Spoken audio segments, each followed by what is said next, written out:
La casa tenía una reja pintada con quejas y cantos de amor.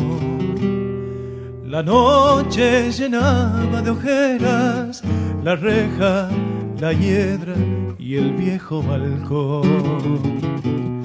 Recuerdo que entonces reías si yo te leía mi verso mejor.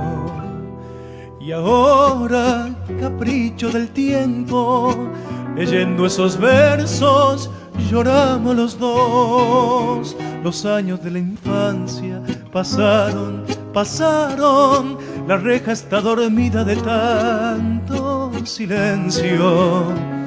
Y en aquel pedacito de cielo se quedó tu alegría y mi amor. Los años han pasado, terribles, malvados, dejando esa esperanza que no ha de llegar. Y recuerdo tu gesto travieso después de aquel beso robado al azar.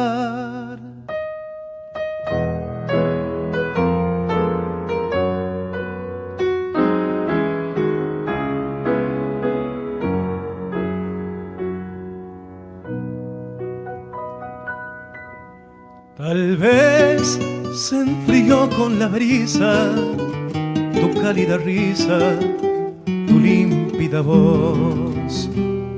Tal vez escapó a tus ojeras la reja, la hiedra y el viejo balcón.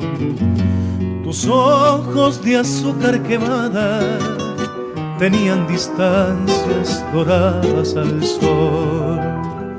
Y hoy quieres hallar como entonces la reja de bronce temblando de amor. Los años de la infancia pasaron, pasaron. La reja está dormida de tanto silencio. Y en aquel pedacito de cielo se quedó tu alegría y mi amor.